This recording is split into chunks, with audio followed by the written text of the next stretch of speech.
les aventuriers, bienvenue pour ce vlog to-do list numéro 5 qui est donc l'ascension du Mont Blanc. Alors là je suis revenu, d'où ce teint cramé. Je vous laisse regarder tout ça et puis je vous retrouve après pour faire le débriefing et vous expliquer un peu mes ressentis. À toutes. Donc là on est arrivé à notre premier chalet, donc c'est le chalet alpin, c'est vraiment à côté de Chamonix, on est à 20 minutes de Chamonix. Je suis arrivé il y a environ 2 heures, le temps que je retrouve l'équipe, le guide, prendre les bagages qu'on nous indique la route. Première pause, ça fait environ 2 heures qu'on a marché. On est entre, alors je sais qu'il y a beaucoup de vent, j'espère que vous entendrez bien. On a marché pendant 2 heures, donc là ça va être la pause déjeuner. On est entre 2100 et 2200 mètres d'altitude. Le vent s'est mis à souffler depuis qu'on a monté, donc on est obligé de s'équiper un peu plus. J'ai même gardé l'étiquette. Le panorama est juste magnifique, c'est un truc de malade. Le premier refuge en vallée, donc il s'appelle Albert Ier. Il est à 2700 mètres d'altitude, donc on a encore un peu de grimpette. Après manger, ce sera encore normalement 2 heures, c'est ce que le guide a dit. Donc voilà, moi je vais aller manger et profiter de la vue. Et ce que vous voyez tout en haut là-bas, si je dis pas de bêtises, c'est le Mont Blanc. On doit arriver, donc là, avec un sacré panorama. Bon, il fait gris, mais bon.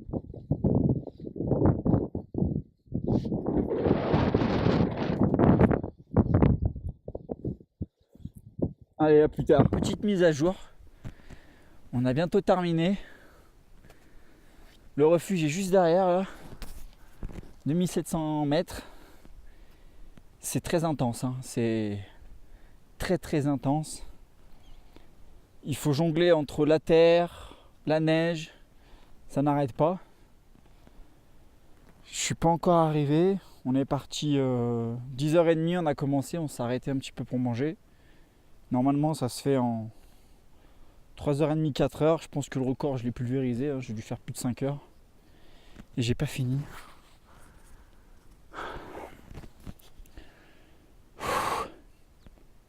Le paysage par contre est magnifique. Donc ça quand même, ça me rassure. Je vais vous montrer un peu tout ça.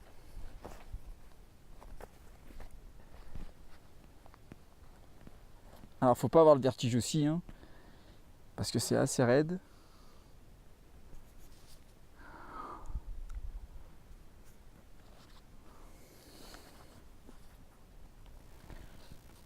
On est venu tout en bas.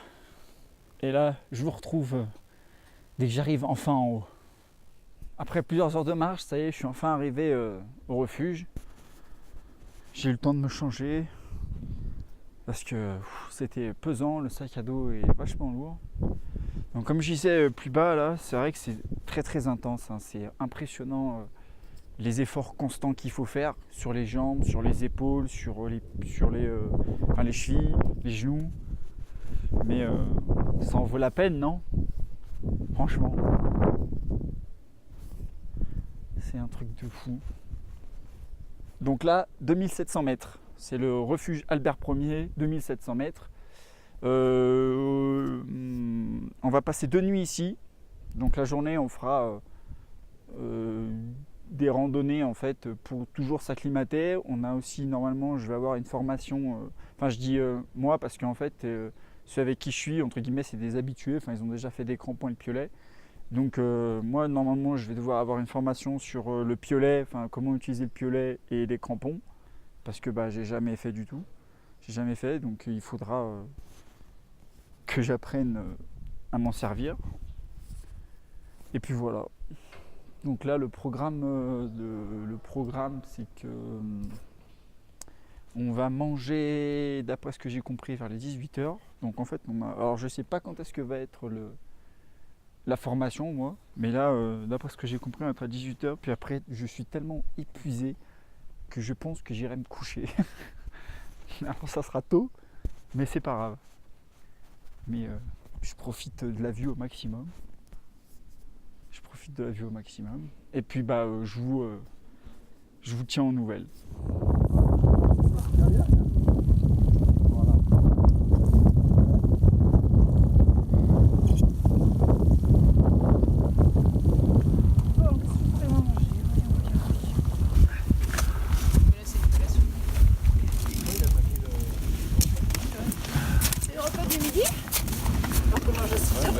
avancé. Hein. Comment? Moi, j'ai pas encore commencé. Tu vas le mettre à 10h30. 10h30.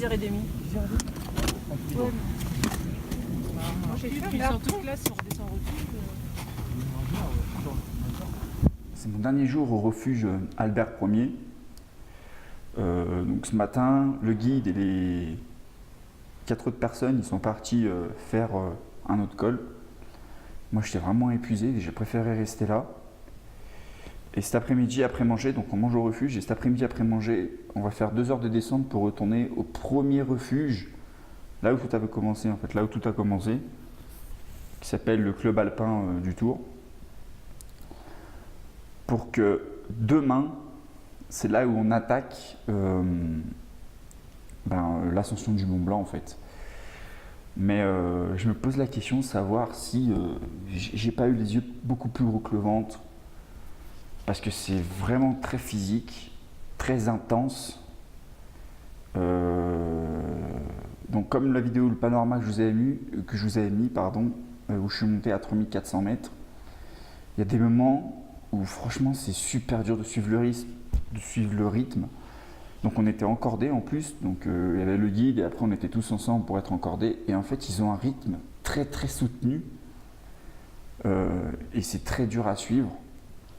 Et c'est vrai que ça me décourage un peu, parce que le fait de voir aussi que pour eux, c'est comme si c'était une marche de santé pour eux. Enfin, moi j'en chie à mort.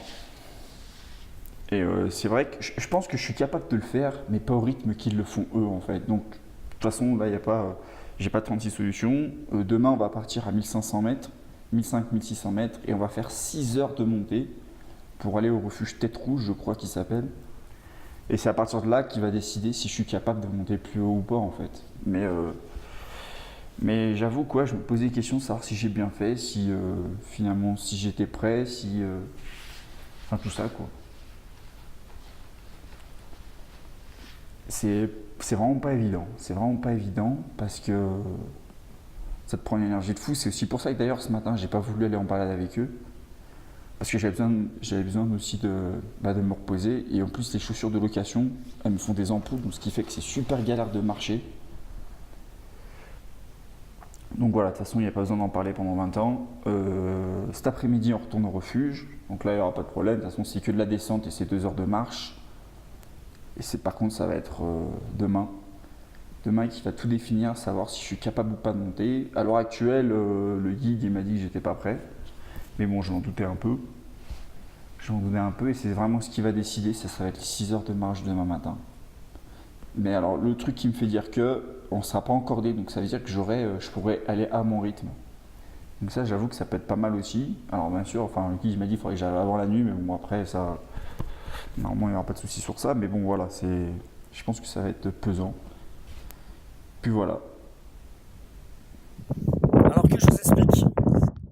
Hier, après avoir quitté le refuge Albert Ier, on est redescendu au premier refuge qui se trouve autour. Et là, le guide nous a annoncé comme quoi le Mont Blanc, c'était pas possible suite aux différentes à cause des problèmes météorologiques en fait. Ils annonçaient mauvais pendant les 3 jours. Donc ce qui s'est passé, c'est qu'on devait faire une alternative. Alors c'était soit on montait à Tête Rousse et que si c'était bloqué, eh bien s'il y avait des mauvais temps, on ne pouvait pas aller plus haut. Ou alors on traversait la frontière, on allait en Italie dans un autre refuge qui s'appelle Vittorio Emanuele, pour Victor Emmanuel, situé à 2700 mètres d'altitude. Et à partir de là, on ferait un autre sommet à 4000 mètres, pour aller à 4000 mètres d'altitude. Alors c'est cette version qu'on a, ce choix-là qu'on a fait. Donc là, je suis arrivé au refuge Vittorio Emanuel. Donc je vais vous montrer un peu le décor, c'est des trucs de malade. Alors il fait quand même mauvais par contre, parce que bon, il y a de nuages et tout. J'espère que vous entendrez bien malgré le vent. Alors il y a des vues à 360. Alors à l'heure actuelle on est dehors parce qu'en fait le gardien du refuge pour le moment il n'est pas encore arrivé. Donc c'est le bâtiment qu'on voit là. Donc ça, ce bâtiment là en fait c'est le refuge. Là on devra dormir et déjeuner. Donc on va rester là pendant 2 jours avant de juste à repartir.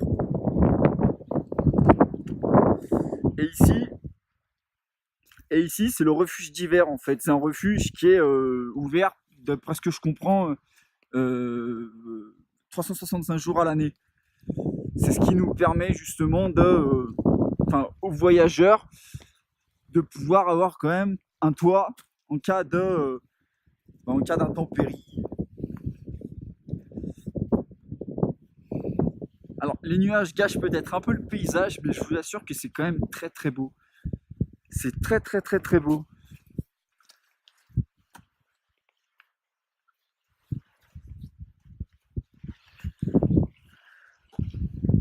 Alors je vais vous montrer l'autre côté maintenant, où il y a le lac. Alors j'ai demandé au guide, en fait c'est un lac, il n'est pas du tout artificiel, il a été créé par la nature. Et en fait, les hommes en ont fait un barrage là-bas, je pense, pour réguler l'eau.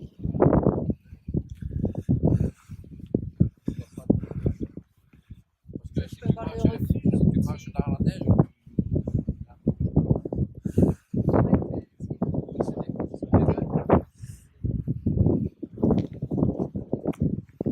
Donc là, ce sont, comme j'ai dit tout à l'heure, là, ce sont différentes portes pour le refuge d'hiver. Donc il y a 1, 2, 3, 4, 5 portes et il y a 9 lits dedans. Alors je ne sais pas si ils sont tous au même niveau, mais si c'est tous au même niveau, en fait, c'est équivalent à ça.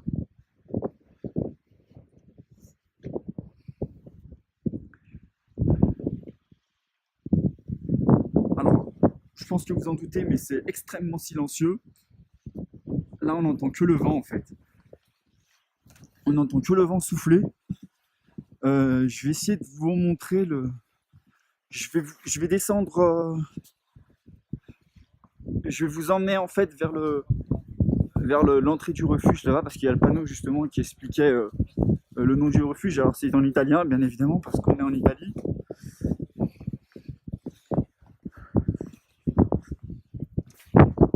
Marcher sans les bâtons, je sais pas si je vais y arriver, mais on va essayer.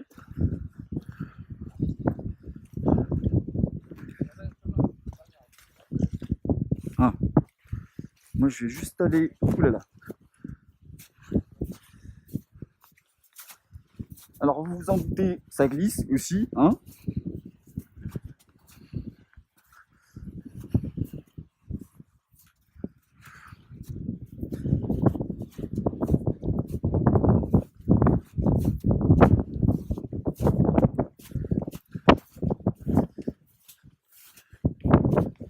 Alors pour rappel, on est à 2700 mètres d'altitude. Voilà, 2700 mètres d'altitude. Il fait très froid. J'ai les mains congelées.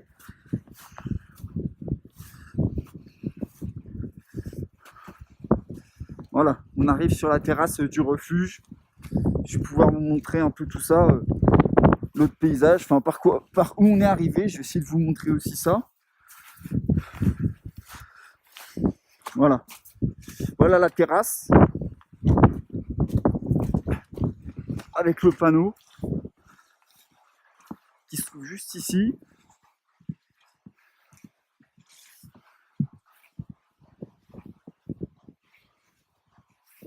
Voilà. Rifugio Vittorio Emanuele c'est même de chez pas là, et là il dit que en hiver le refuge d'été, enfin attention, le refuge d'été est fermé et le refuge hivernal est à 50 mètres. Donc c'est là où je vous ai montré tout à l'heure en fait où c'était. Et normalement, lui devrait ouvrir pour qu'on se mette dedans. Mais bon, pour le moment, on n'a pas d'informations.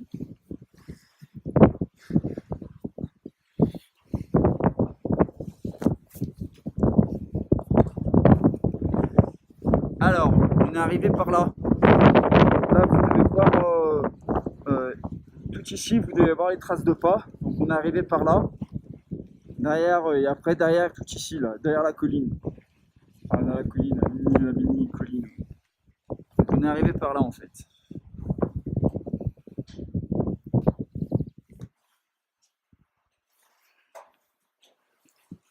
Alors, on va passer de l'autre côté. Je vais vous montrer aussi l'autre côté. Alors ça, c'est... Alors, je le répète aussi, c'est le paysage que j'aurai pendant les 2 jours. Regardez, je vais parler doucement. Il y a une marmotte. Alors, c'est pas la première que je vois. Il y en a... J'en ai vu relativement... Enfin, j'en ai vu peut-être 2 ou 3 pendant qu'on marchait. Le problème, c'est que bon, pour filmer, c'est compliqué. Puis la GoPro, je la réserve pour après, en fait. Pour moi, j'ai encore rien mis en GoPro. Et on a vu aussi un chamois, qui sont vraiment les animaux typiques de la montagne, quoi. Voilà.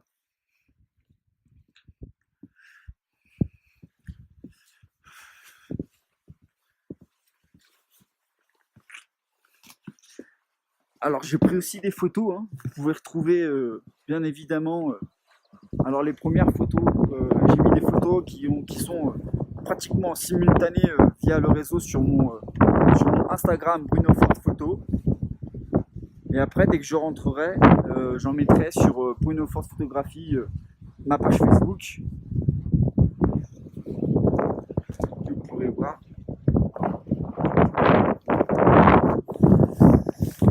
Bon, pour le moment, c'est ici, je vous laisse. Et puis, je vous retrouverai très bientôt quand il faudra attaquer le sommet à 4000 mètres. Je pense que c'est à ce moment-là que je mettrai la GoPro sur la tête pour vous rendre compte un peu, justement, peut-être de la difficulté, parce que je vais pas vous mentir, c'est relativement difficile. La difficulté justement de monter. Alors, je serais jamais monté si haut dans toute ma vie, 4000 mètres. Donc voilà, j'ai hâte de vous montrer tout ça et tout. Et voilà, plus tard. Alors, dernière petite chose que j'ai oublié de vous dire, voilà, ça c'est le sommet qui fait 4000 mètres, qui s'appelle Grand Paradis, donc Gran Paradiso. Et ça sera celui-ci qu'on fera, alors c'est soit demain, soit samedi. Voilà. C'est pour ça que je vous montre, parce que le départ est bien ici, comme ça moi je pourrais pas vous mentir. Donc on partirait à 2700 mètres pour aller directement. Alors j'ai demandé au guide, hein, c'est pas cette ondale là, il paraît qu'elle est bien plus loin. Donc 2700 mètres pour aller à 4000 mètres. Bon voilà, cette fois-ci je vous dis à plus tard pour le départ. C'est parti pour le Grand Paradiso.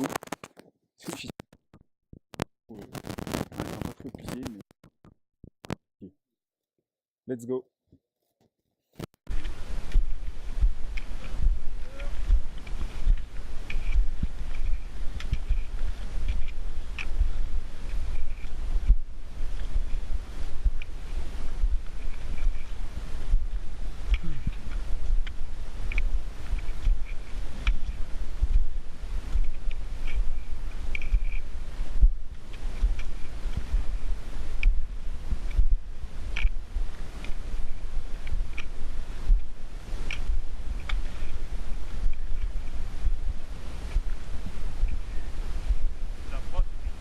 Ouais, mais pour le moment ça va là. De toute façon, on va faire que monter alors.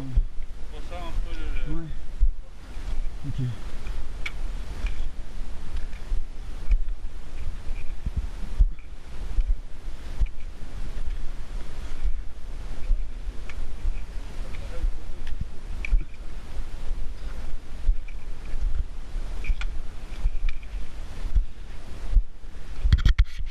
Petite pause. On va chausser les crampons, s'encorder, s'hydrater, s'encorder. Mais là, on va demander la question au guide justement qui est avec moi. À quoi sert tout ça en fait, de s'encorder et les crampons? Pour quelles raisons et sur quel terrain? Alors là, tu vois, avec un terrain comme ça enneigé, tu te rends pas trop compte. Mais là, on a mis le pied sur le glacier. D'accord. Donc la corde, ça va servir pour éviter de chuter dans les crevasses. Parce que s'il y a un glacier, il y a toujours un risque de crevasse. Et les crampons, ça va nous permettre de monter et d'évoluer un peu plus tranquillement, un peu plus sûrement. Et dans cette neige-là, qui commence à être un peu plus dure, ça nous permet de glisser un peu moins dans les pas. Donc d'économiser des forces. D'accord. Voilà. Donc c'est aussi une question de sécurité alors je suppose. Ah oui. La Ok. corde, c'est toujours une question de sécurité. Les crampons, c'est soit de sécurité, soit de on va dire, de gérer l'effort, hein, de mettre toutes les choses de bon côté pour arriver en haut.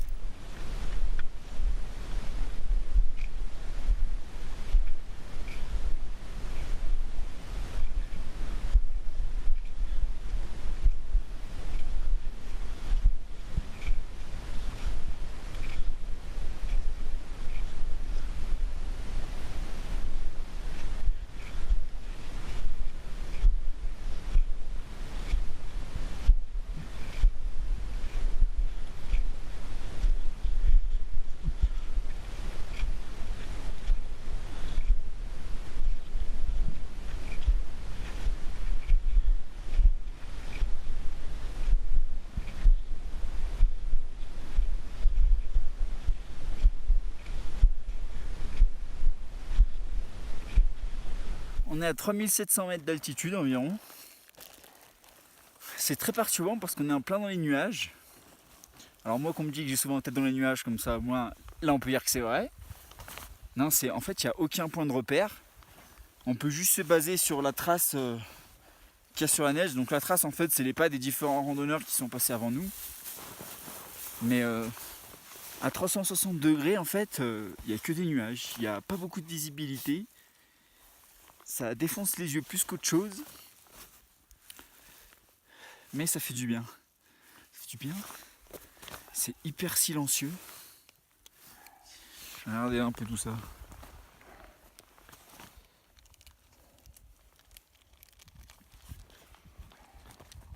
Alors comme je vous le dis, hein, il n'y a vraiment aucune visibilité là. On s'est arrêté sur du plat. Alors c'est assez rare pour souligner en montagne, c'est soit des descentes, soit des montées.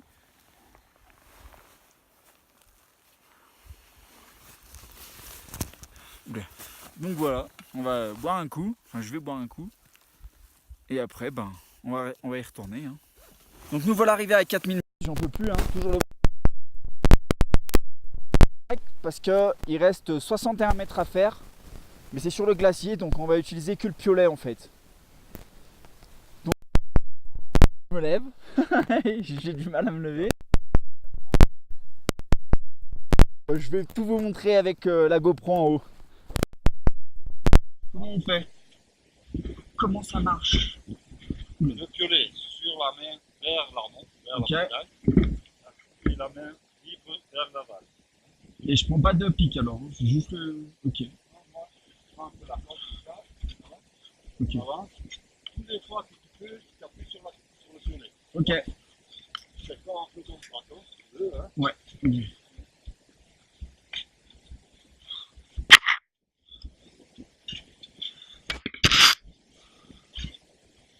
Regarde comme je mets mes pieds. Regarde. Sur le côté alors. Ok.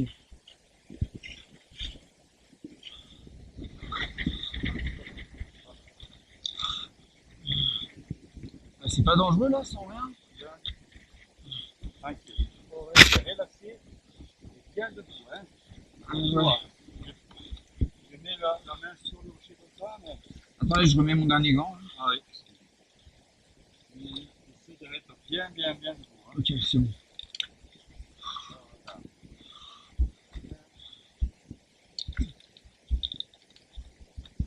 Il y a un petit. Tu peux la prendre avec le petit porte.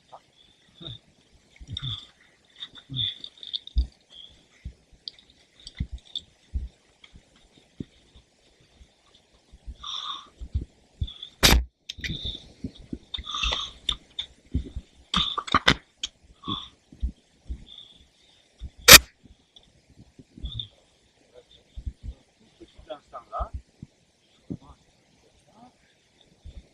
Voilà. Ouais. Voilà, bravo. Parfait.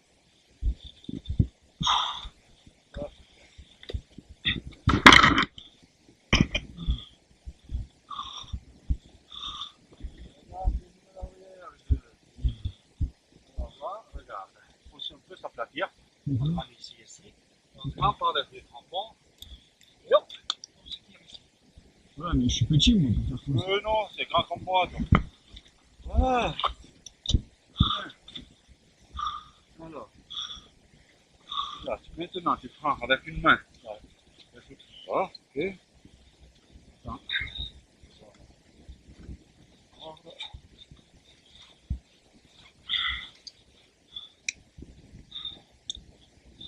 Maintenant, tu tiens bien dans la main ça, et tu restes là. Hein. Ok, ok. Juste après, quand tu te l'heure de venir. Hein. Ok. Voilà. Regarde-moi ça.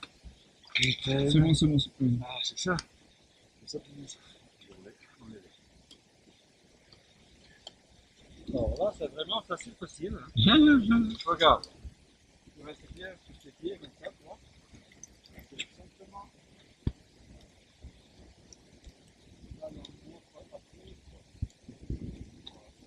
Ici.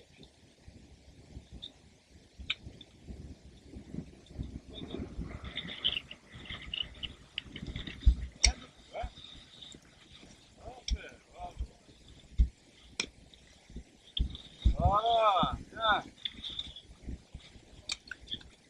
Le pied, je peux le mettre là, ouais, c'est bon. Ouais, où tu veux, tu te tires. Tu fais Merde! C'est à moi, ça. Oh, regarde. Je peux tirer là? Non, sur la côtelette qui t'a là. Allez, Ouais, mais j'ai pas de. allez. Un pas. Allez, maintenant ici. Voilà. Ah! Mon pied est coincé. Ah, c'est bon. Voilà. C'est bon. Tu restes là, quand Ouais. je te le dis, tu enlèves la corde du Ok. mouvement et tu tires.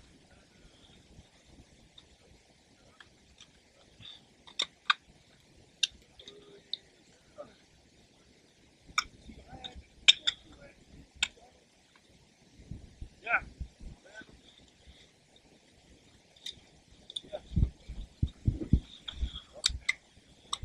Allez, pareil. Oh.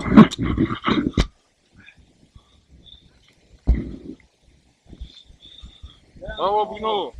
Merci. Voilà, c'est ton tour de pêcher la mer. Ouais. Bien là, bravo. Passe par là derrière. Allez, félicitations. Félicitations. Bien. Parce que t'as du, Voilà, t'as du mérite. tout dans la motivation. Hein. Ah, Bruno.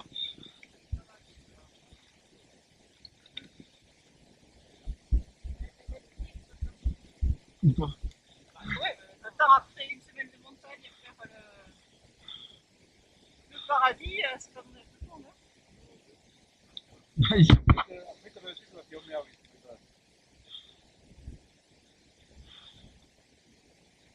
Ok, viens là. Bruno, tu restes là tranquille. Hein. Ouais, ouais. Je compte pas bouger de toute façon. Je le tiens. Je compte pas bouger. C'est bien, hein. On le tient. C'est vrai que je connais pas la vue. Hein.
Voilà, je suis de retour à Lyon. Alors, ce qui s'est passé après le sommet, tout de suite après le sommet, donc on a mangé rapidement, puis après on est tout de suite redescendu au refuge. Il y avait peut-être 3 heures de descente dans la poudreuse, on s'enfonçait, c'était vraiment compliqué. Ensuite, on a dormi au refuge. Le lendemain matin, les guides et le groupe est parti faire d'autres balades. Moi, je suis resté me reposer parce que je savais que j'avais de la descente pour revenir au refuge, au premier refuge en fait, pour retrouver après la voiture et Chamonix. Donc c'est ce qu'on a fait. On est arrivé, je pense, alors attendez, on est arrivé à 4 heures à Chamonix. Parce qu'après, bon, on est tout redescendu avec la voiture, on a repris le tunnel du Mont Blanc pour retourner en France, justement. Donc on a pris à Chamonix. Après, on a pris mes affaires. Enfin, on m'a laissé ma voiture, j'ai pris mes affaires, j'ai rendu les affaires de location. Et ça y est, j'ai pris la route pour Lyon, donc je suis enfin arrivé. Donc mes ressentis, donc c'était super bien. Alors, on va faire les plus et les moins. Donc, enfin, ce que j'ai préféré, donc c'était tous les paysages que la montagne offrait. Ça, c'était un truc de malade. Franchement, enfin, j'ai rarement vu ça. Hein. Honnêtement, j'ai jamais vu ça. Enfin, comme vous l'avez vu sur certains, ce que j'ai vu, enfin, de ce que j'ai publié, on va dire, c'était vraiment grandiose, quoi. Il y avait, c'était des paysages vraiment magnifiques. Même si bon, à 4000 mètres comme vous avez dû voir, il y avait du brouillard, malheureusement on n'a rien vu, mais bon, je suis monté à 4061 mètres pour une première fois, c'est quand même pas mal du tout. Alors est-ce que j'ai été déçu du Mont Blanc? Je vous reviens juste ça avant de dire ce que j'ai pas aimé. Est-ce que j'ai été déçu du Mont Blanc, enfin le fait que ça soit annulé? Oui et non. Bah oui, parce que bon, je m'étais quand même fixé comme objectif le Mont Blanc à 4810 mètres. Bah, de toute façon, le guide m'avait dit que c'était pas forcément possible en fait, vu mes capacités. Alors d'un côté, je suis content que tout a changé parce que j'ai pu quand même monter à 4061 mètres. Voilà, c'est ce qui fait que voilà, c'est aussi pour ça que je suis un peu mitigé entre les deux. Maintenant, je reviens sur les moins. Alors, ce que j'ai pas aimé, c'est vu qu'on est en groupe quand même. Alors vous allez me dire que c'est normal, mais vu qu'on est en groupe, il faut suivre. Enfin, il faut avoir une allure en fait, il faut avoir une allure constante pour tout le monde. Et ça, c'est vrai que c'est très très dur, ils faisaient des pas vraiment très grands, j'ai trouvé. Et j'avais vraiment du mal à suivre par rapport à ça. Donc c'est ce qui fait que voilà, on va dire que c'est le truc qui m'a le moins plu en fait, c'est de suivre ça. Mais alors, comme vous avez vu, quand je suis parti, quand on a monté justement, quand on est monté donc au sommet du Gran Paradiso, là j'avais qu'un guide avec moi qui a pris mon allure, donc c'est vraiment plutôt très très bien passé, on va dire. Hors les conditions qu'on était dans le brouillard, quoi. Mais sinon, niveau allure, j'ai trouvé ma vitesse de croisière, c'était nickel. On va dire que j'ai pas trop forcé, bon, même si on montait à chaque fois, quoi. Les plus durs, pour monter à 4000, ce sont les 300 derniers mètres. Là, j'en pouvais plus, en fait. J'en pouvais plus, je m'arrêtais, enfin, je piétinais, je buvais, parce que, en fait, j'avais mon sac à dos avec la pipette, ce qu'on appelle, enfin, ce que le guide, il a appelé la pipette, où j'avais donc dans le sac à dos une bouteille, enfin c'était une grosse gourde avec la paille que je pouvais faire, donc c'est vrai que là c'était quand même pratique. Mais les 300 derniers mètres m'ont paru vraiment très compliqués. Mais sinon voilà, je suis très content d'avoir des 6 jours, je suis très content des 6 jours qu'on a passé, que j'ai passé comme ça dans les Alpes à faire du trekking. Alors la vidéo, ça sera ascension du Mont Blanc et trekking dans les Alpes, et trek dans les Alpes, parce que finalement le Mont Blanc ne s'est pas fait. Oula, je sais plus parler, je suis fatigué. J'ai pris du rouge de partout, même si j'ai mis de la crème solaire, même si j'étais protégé et tout, mais c'est vrai que ça tape fort, quoi. Donc voilà, pour tout ce qui est ressenti des 6 jours. C'était cool, franchement c'était cool. Hein. Le dernier jour, la dernière descente, honnêtement, du dernier refuge pour récupérer la voiture, je l'ai faite sans problème, quoi. En 1 heure, je l'ai torché. J'étais plus dans mon élément, c'était beaucoup moins raide. J'étais plus acclimaté aussi, c'était des sentiers très faciles, c'était comme si je faisais de la randonnée classique. Donc oui, j'ai dû mettre 1 heure, enfin comme tout le monde d'ailleurs. J'étais le maillon faible, on va dire, pendant toute la durée quand il fallait grimper, mais là pour descendre ça a été très facile. Maintenant je vais vous parler des prix. Alors moi je suis passé par l'entreprise, ou l'organisation, je sais même pas trop comment on peut appeler ça, qui s'appelle Stage Expédition. Qui propose en fait différents types en fait, comment je peux dire, différents types de projets, même si c'est pas le terme que je cherche. Donc tu as l'ascension du Mont Blanc en 6 jours, en 3 jours, tu as plein de choses. Donc moi j'ai choisi l'ascension du Mont Blanc en 6 jours, qui était du 4 au 9 juin, qui m'a coûté 1625 €. Alors après ça, j'ai dû louer aussi un casque, un baudrier, un piolet et les chaussures et des crampons. Les crampons, je vous en ai parlé dans la vidéo à quoi ça servait. Tout ça, ça m'a coûté 160 €, donc ça fait 1800 quelque chose, je sais même plus. J'ai regardé tout à l'heure sur mon téléphone, mais j'ai déjà oublié. Voilà, tout ça c'est ce que j'ai dû louer, donc c'est ce que j'ai donné à l'entreprise. Donc comme d'habitude, je vous compte pas Je vous compte pas les transports parce que bon, moi je suis de Lyon, il fallait que j'aille jusqu'à Chamonix, j'avais 2h30. Bon, bien sûr, si vous venez de différents endroits, ça coûtera plus ou moins cher par rapport à l'autoroute. Par contre, tout ce qui était les habits que je porte encore sur moi d'ailleurs, parce que je viens d'arriver, je ne suis pas encore changé. Moi, je me suis kiffé pour la montagne en fait. J'ai acheté les vêtements pour la montagne parce qu'en fait, les vêtements, c'est pas perdu. Dans le sens parce que j'ai d'autres projets à faire, notamment j'aimerais bien aller dans les pays nordiques où il y aura de la neige aussi pareil, donc je serai quand même équipé. Donc moi j'ai déboursé là 720 € pour les vêtements. Donc là c'était l'entreprise, enfin c'est l'usine La Fuma qui se trouve dans la Drôme, où justement j'ai eu de la chance. En plus je suis tombé sur un jour, un samedi où il faisait des promotions. Où sur 2 produits achetés, j'avais le deuxième à moins 50%, donc c'est vrai que c'était très pratique. Ou sinon, hors promo que j'ai eu, c'était 870 je crois. Et vous pouvez encore à moins cher si vous tombez pour des jours, ce qu'ils appellent comme les soldes, mais je sais plus le terme. De toute façon, je suis fatigué, j'arrive pas à réfléchir.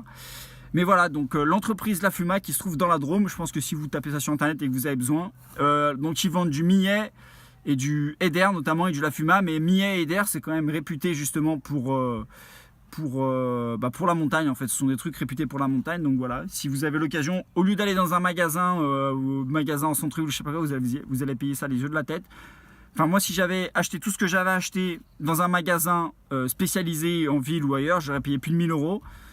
Donc voilà, je pense que j'ai tout dit.